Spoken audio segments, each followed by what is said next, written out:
PIAA is being recommended not to have fall sports, and Zillow is partnering with builder D.R. Horton.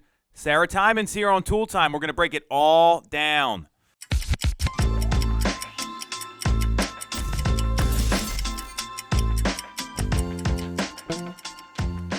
I'm Tom Toole. She is Sarah Tymon, sometimes Sarah Tymon Hogue, depending on what day you catch her.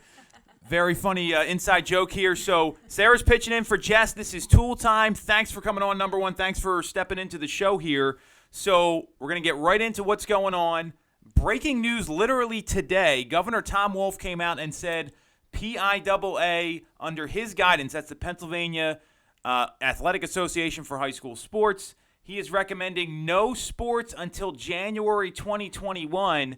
The association was apparently blindsided by this, and they're having an emergency meeting literally right now. What do you think about all this, Sarah? I mean, it's crazy. It's definitely interesting that there wasn't a lot of discussion about it prior to it coming out, and that the decision was just made. I think it's important that people do kind of put their foot down and everybody is consistent in what you're doing. So, that makes sense that at least now they're kind of putting a plan in place. But it is interesting that it wasn't really discussed much prior to them coming out with that decision. So you bring up an interesting point here that no one discussed it, right? This has been every time something happens in Pennsylvania, like nobody knows what's going on. There's no transparency. There's no decision making. I mean, you've got schools figuring out if they're going to go back, and now he's talking about sports, and there's no guidelines. One of the issues with the schools closing or not closing is there's no protocol if a student or a teacher tests positive for COVID. So it's another example of like Monday morning quarterbacking where they're making these decisions with no plan in place, and then it's left up to the districts and counties and townships and whoever to figure it out. I think that the unfortunate part is, like, these kids, like, a lot of these kids are banking on getting scholarships to college, and like, all of a sudden they can't play now. That's going to dramatically affect what happens after 2021 into 2021, 2022, and a lot of these kids' futures are getting messed with.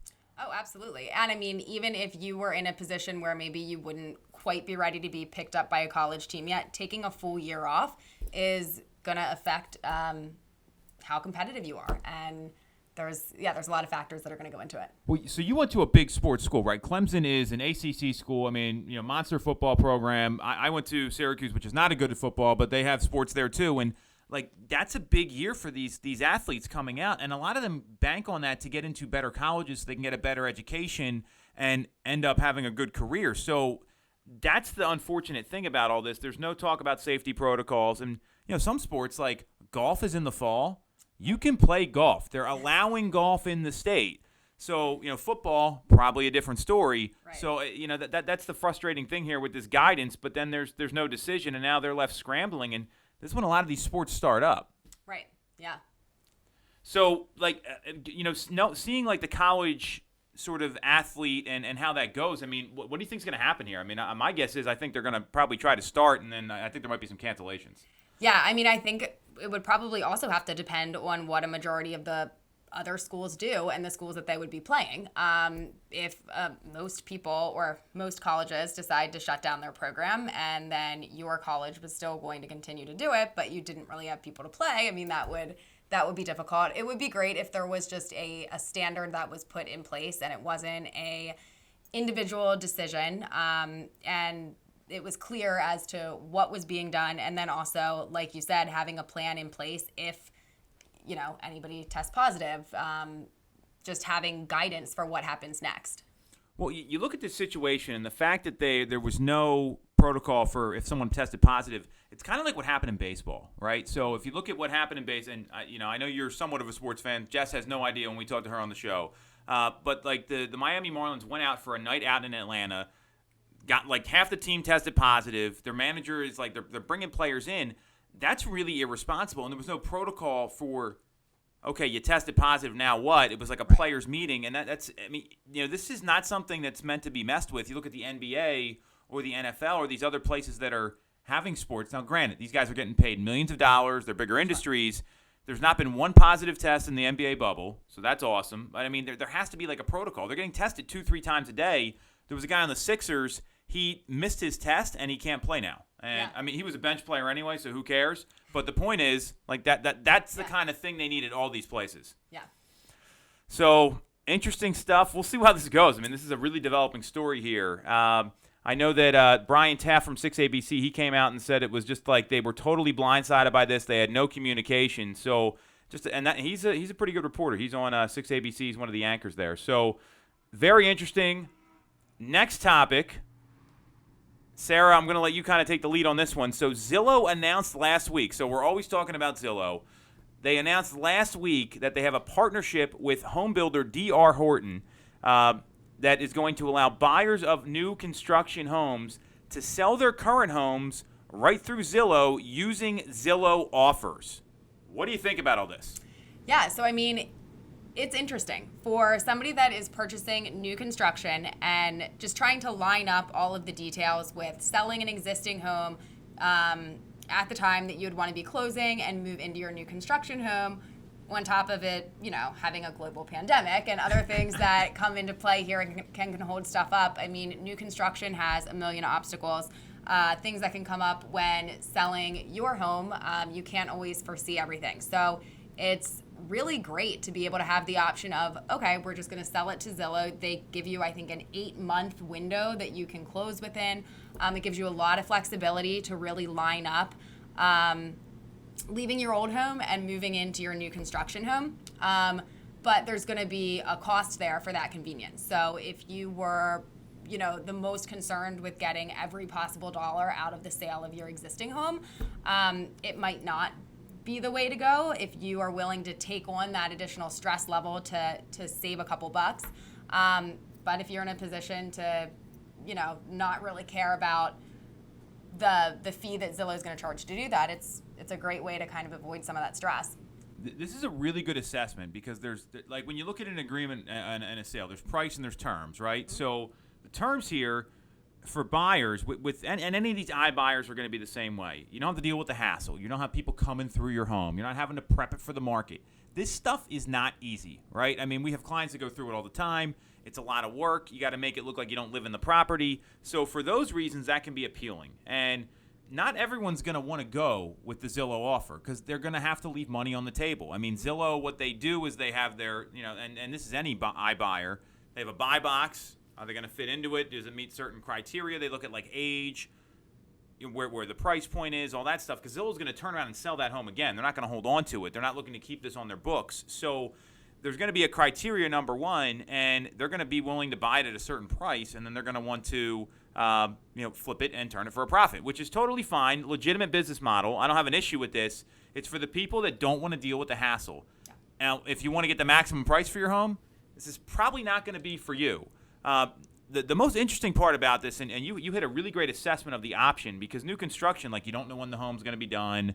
There's issues that come up all the time. I mean, look at what happened with the pandemic. Construction was shut down, so delivery dates were getting pushed, and all this stuff was happening. To me, this is another example of Zillow looking to put people out of business, and I have no problem with it. They are going for global domination. I am definitely in that camp with our own business here. This is them saying, we're going to partner with a builder, and we're going to take the lead on this and give consumers a better option. And D.R. Horton is no small builder. Like, this is not like the local builder that does 15, 20 homes a year. This is a national company, and it's going to make it easier for home sellers. People want to hit a button on their phone and things happen. Like, this is the culture we live, especially now. So this is another strategic partnership with Zillow that is eating into, hey, we're going to put some of these smaller agents out of business that are individual practitioners, and we're also going to deliver the consumer a better experience, which is in line with their values. So this, to me, is it. You bring up some great points on what's good for the consumer. This is Zillow just continuing to further their business plan of becoming the Google of real estate, which they already are. Absolutely. So very interesting stuff. I'm wondering if they're going to have any more partnerships. Like, I think that's the interesting thing that'll happen. Yeah. I mean, I don't know, but like Toll Brothers is obviously the big builder around here. They have their own sales staff. D.R. Horton used to outsource this to other agents, so I think it's going to depend on the builder's business model in a lot of cases. But this is a big deal. It may depend on how, what the response is to this, and then they'll kind of take it from there. Good stuff, Sarah. You're doing well on the show here. She wasn't nervous. Don't worry, everybody. So we got a quote to wrap it up. So this comes from Simon Sinek. So if you don't know who he is, I mean, he's talked a lot about whys, and he's a business author. He probably has delivered the most memorable and famous TED Talk of all time about finding your why and what that looks like. So great thing to check out. He wrote a great book, Leaders Eat Last, about teams pulling together, others don't. So here's the quote. Great companies don't hire skilled people and motivate them. They hire already motivated people and inspire them. What do you think about that, Sarah? Yeah, it's true. I mean, you can teach a skill, but if you're motivated, you'll figure out how to make things work. If you have the right attitude, you'll figure out how to make things work. Motivation is something that you can't really teach somebody. Like you have to be motivated as your personality type, and then from that, take on the skill, take on what you need to learn to be successful at the job. So, great take. I love this quote because I look at it at our business, right? Like we're in sales. Like great salespeople aren't made; they're found, and they're found because they have serious motivation to perform. It's not about saying the script right. We can all learn scripts, right? Like there's a million script classes. You Google it online, the scripts are there. It's about having the drive and the motivation, like you said, and also the discipline to deliver a certain result and come through. And to me, leadership is not just you can't motivate people. You can't do it. People are either going to be motivated or they're not. But inspiring them to hit another level or see what's possible, that to me is what leadership is all about. Because a lot of people don't get that. They see what goes on. They see these people that are successful or it looks easy to them. And they don't see all like the 20 years of hard work behind it because they were motivated and they just finally broke that glass ceiling they were trying to get to. Right, and that motivation is what's going to push you through some of the failures earlier on that will eventually get you to where you want to be. So. Oh, yeah, fail fast, fail forward. I mean, you've heard that a million times. So that's Sinek knows his stuff. Big fan of his. Great show today, Sarah. Thank you. Thanks for coming on. See if maybe Jess will be willing to let you come in a little more. So we'll catch you guys next week. Thanks for watching.